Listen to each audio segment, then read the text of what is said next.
കുട്ടികളുടെ സ്വന്തം പാർക്കായ സുഭാഷ് പാർക്ക് കുട്ടികളുടെ കായികക്ഷമതയ്ക്കും അതുപോലെ തന്നെ അവരുടെ വളർച്ചയ്ക്കും പ്രധാന പങ്ക് വഹിച്ചിട്ടുണ്ട്. എന്നാൽ നഗരം വികസിച്ചതും ഷോപ്പിംഗ് മാളുകൾ തലപൊക്കിയതും കുട്ടികളുടെ ഈ പാർക്കിലേക്കുള്ള വരവ് കുറച്ചു. ഇന്ന് ഏവരും കൈവിട്ട ഒരു പ്രദേശമായാണ് ഈ പാർക്ക് നിലകൊള്ളുന്നത്. പാർക്കിലെ ഉപകരണങ്ങളുടെ ശോചനീയാവസ്ഥയും ഇതിനൊരു കാരണമാണ്. നമുക്ക് ഈ പാർക്ക് എന്ന് പറഞ്ഞാൽ കൂടുതൽ നല്ല ഇതിലുള്ള ഇതായിരിക്കണം. കാരണം എന്ന് വെച്ചാൽ കുട്ടികൾക്കാണെങ്കിലും വന്നു കഴിഞ്ഞാൽ കളിക്കാനും സന്തോഷിച്ചുല്ലസിക്കാനുള്ള ഒരു സ്ഥലമാണ്. പക്ഷേ ഇവിടെ എല്ലാ സാധനങ്ങളും തന്നെ തുരുമ്പെടുത്തും പൊട്ടിപ്പൊളിഞ്ഞും കിടക്കുകയാണ്. അത് തന്നെ കൂടുതലും കുട്ടികളുടെ ദേഹം മുറിയാനും അങ്ങനെയുള്ള അപകട സാധ്യതകൾ ഏറുന്നുണ്ട്. അധികൃതർ ഇനിയും വൈകിയാൽ പ്രണയിക്കുന്നവർ പോലും കയറാനാവാതെ ഈ പാർക്ക് നശിക്കും.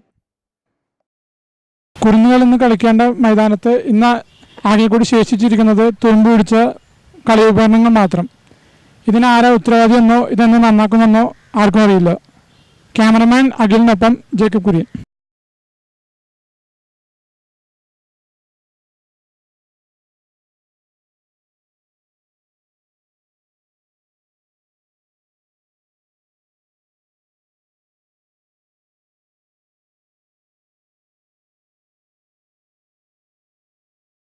കുട്ടികളുടെ സ്വന്തം പാർക്കായ സുഭാഷ് പാർക്ക് കുട്ടികളുടെ കായികക്ഷമതയ്ക്കും അതുപോലെ തന്നെ അവരുടെ വളർച്ചയ്ക്കും പ്രധാന പങ്ക് വഹിച്ചിട്ടുണ്ട്.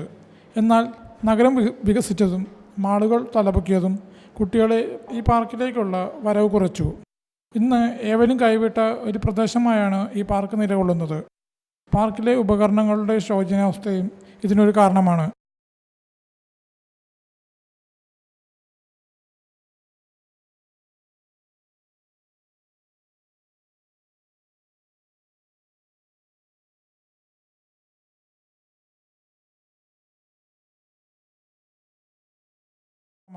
അധികൃതർ ഇനിയും വൈകിയാൽ പ്രണയിക്കുന്നവർ പോലും കയറാനാവാതെ ഈ പാർക്ക് നശിക്കും.